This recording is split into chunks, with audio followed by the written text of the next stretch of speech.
Bem-vindo de volta e aqui estou com mais um resumo.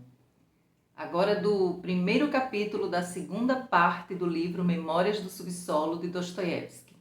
Para quem está chegando agora, eu já fiz a resenha literária de todo o livro. É o primeiro vídeo dessa série de vídeos que eu estou fazendo. Aí resolvi ler meus resumos. Bom, hoje começamos com as narrativas. Eu confesso que esse primeiro capítulo eu gostei muito, é o meu preferido, porque muita gente vai se identificar, porque ele tem um problema imaginário, foi algo que nem aconteceu realmente, e ele ficou remoendo por muito tempo uma vingança que, quando vocês percebem, não tem sentido nenhum, desde o início. E acontece muito com a vida da gente, a gente fica pensando no que uma pessoa disse, numa palavra, numa atitude, e perdemos tempo com isso. Não em sentido de vingança, mas batendo nessa tecla, o porquê das coisas, que só faz nos distrair, nos deter por muito tempo por algo tão insignificante. É isso. E o título dessa segunda parte se chama A Propósito da Neve Molhada. Tem uma metáfora aí, né? Vocês perceberam, né?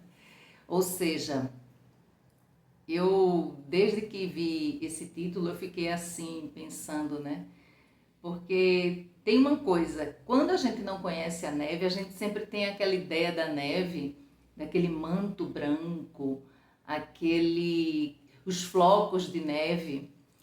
Nunca vê o outro lado da neve, sempre o lado bonito, né? Poético.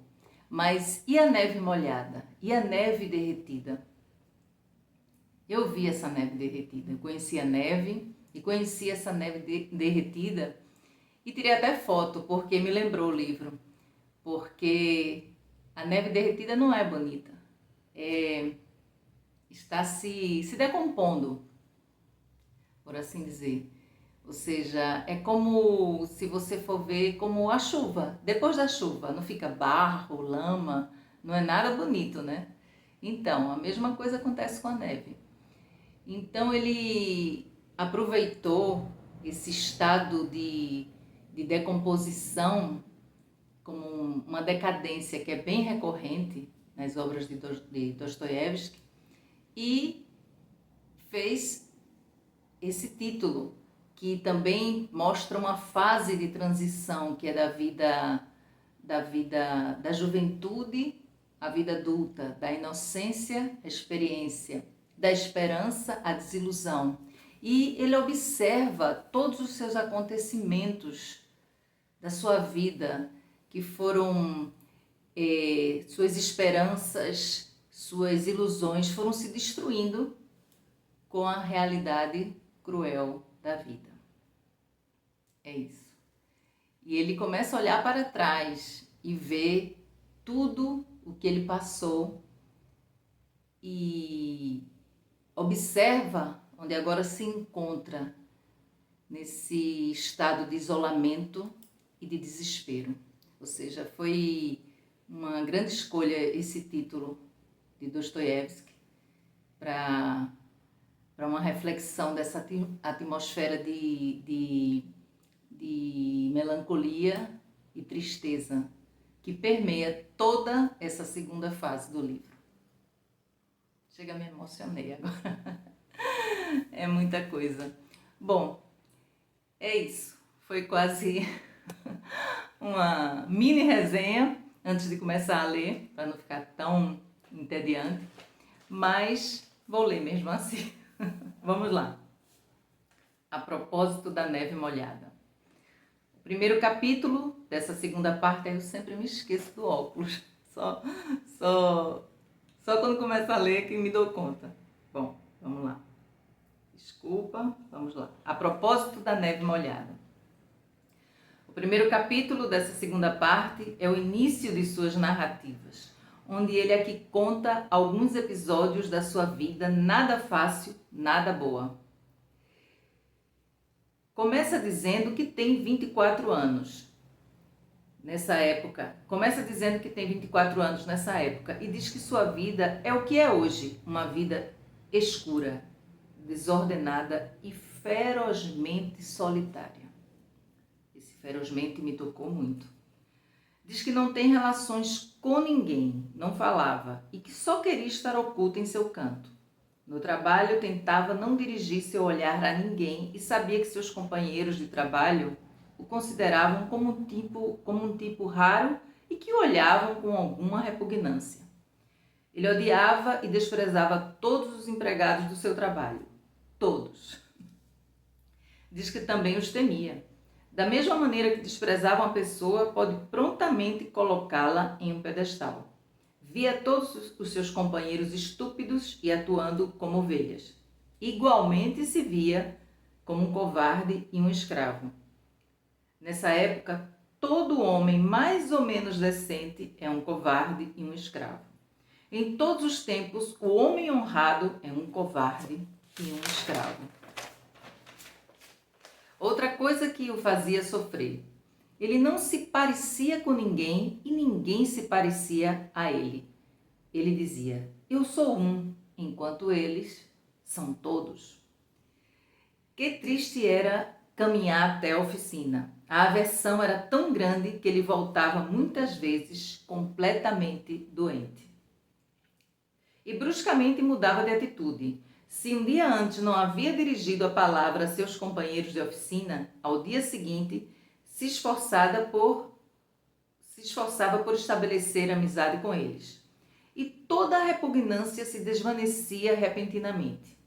Também diz que desprezava sinceramente suas ocupações, mas não pensava em mandar tudo ao demônio, era porque estava obrigado a ir à oficina, já que necessitava o salário. Diz que naturalmente nunca pôde suportar durante muito tempo as relações amistosas com seus colegas. Rompia com eles imprevistamente. Deixava de cumprimentá-los, pois sua inexperiência juvenil. Rompia com eles imprevistamente, deixava de cumprimentá-los por sua inexperiência juvenil. Enfim, era fiel à sua habitual misantropia. Lia todo o tempo para tentar aquietar seus impulsos extremos, que fervia constantemente nele. A leitura era para ele um grande alívio. O comovia, o distraía, o atormentava. Mas chegava um ponto em que se cansava de ler, experimentava a necessidade de fazer algo. E então, subitamente e sem alegria, se lançava à libertinagem. Uma libertinagem miserável, horrível, grotesca, subterrânea. Para sua irritação, suas paixões eram abrasadoras. Seus impulsos de paixão terminavam com ataques de nervos, prantos e convulsões. Não tinha nenhuma distração ademais que a leitura. Nada ao seu redor impunha algum tipo de respeito que podia atraí-lo. Uma onda de angústia o afogava. À noite ia em busca de mulheres, às escondidas, com um sentimento de vergonha. E nesse momento levava em sua alma seu subsolo. Olha, gosto dessa frase. Nesse momento levava em sua alma seu subsolo. Tinha medo terrível a ser reconhecido e por isso ia a lugares mais imundos e distantes. E aí ele começa a narrar um fato que vai ser todo o desenrolar desse capítulo. No caminho, ele vê um homem sendo tirado pela janela. Olha que coisa. E queria sentir isso também. Ele não estava bêbado, mas o tédio e a angústia o estava deixando louco. Queria experimentar essa sensação. Olha a sensação de ser tirado, jogado pela janela. Ele entrou na taverna, começou a provocar, mas em seguida um oficial o retirou sem nenhum esforço. Olha só. Esse oficial até o poupou de qualquer eventual briga, confusão e até alguma morte, né? Mas vejam só. Então, Ele entrou na taverna, começou a provocar, mas em seguida um oficial o retirou sem nenhum esforço. Ele se sentiu mal, ofendido, pois daria tudo por uma briga. Depois desse dia, encontrava esse mesmo oficial várias vezes na rua e o observava minuciosamente. E isso durou vários anos. Queria saber mais sobre ele, mas era difícil, já que não conhecia ninguém. Ficou sabendo seu nome ao escutar alguém chamá-lo. Depois o seguia até sua casa e até deu propina ao porteiro para saber em que andar, com quem e como vivia. Escreveu um conto para um jornal falando desse oficial com as cores mais sombrias, com injúria e difamação, mas o jornal rejeitou esse conto. A sua ira aumentava e o asfixiava e quis chamá-lo a um duelo. Escreveu uma carta muito bem escrita. Vale ressaltar que essa carta chegaria ao oficial 2 anos depois do ocorrido. Olha só que loucura. Mas como ele mesmo diz que graças a Deus não enviou nunca carta e treme só de pensar no que havia passado se estivesse enviado. Então ele teve uma ideia para se vingar, na Avenida Nevsky, onde ele vê uma dança entre as pessoas de ceder o passo às outras, onde as pessoas inferiores têm que ceder o passo às pessoas mais importantes, com títulos ou fortuna. Tanto que em algum momento ele diz: por que devo ser sempre eu o que cede o passo? Com muita raiva, ele fez em sua cabeça uma tremenda análise dessa situação. Então pensou em um plano de passar por ele e não ceder o passo. Mas tinha que estar bem vestido, olha o teatro. Precisava de luvas, camisas, abrigo e foi pedir dinheiro emprestado para conseguir montar esse personagem elegante que se desenhava na sua cabeça para dar um simples empurrão e lavar sua honra. Quando enfim conseguiu tudo que lhe permitia para tamanha proeza, arquitetou, pensou, ensaiou até ter febre e delírio que pensou em desistir. E foi a essa avenida presenciar o abandono do seu projeto. Mas, nesse mesmo momento, ele viu o oficial em sua frente, a só 3 passos de distância, e se decidiu. Fechou os olhos e seus ombros chocaram. Ele não cedeu nem 1 centímetro e passaram um pelo outro como iguais. Ele nem virou a cabeça. Fingiu não notar nada, mas sabia que isso era um insulto, pensava. Voltou a casa feliz e completamente vingado.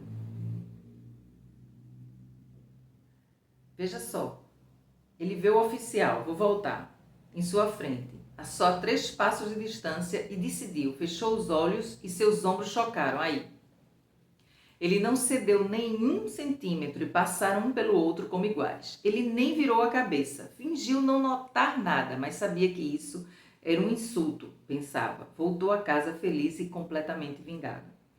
Enfim, já não sabe nada do oficial, pois foi transferido a não sabe para onde faz 14 anos e nunca mais o viu. O que será da sua vida? A quem estará pisoteando? Se deram conta do problema imaginário que ele tinha, do teatro que ele fez? Ou seja, como eu disse a vocês no início, ele fez como qualquer ser humano. Às vezes a gente fica remoendo alguma coisa que passa tanto tempo e já não faz sentido nenhum. E fez a gente perder tempo. E é isso. É só observar bem as coisas para ver se o que a gente está fazendo tem sentido mesmo. Se realmente existiu alguma coisa. Que vocês viram aqui, não existiu nada. Foi tudo da cabeça dele. Então, chegamos ao fim desse capítulo, que, como eu disse a vocês, eu gosto muito.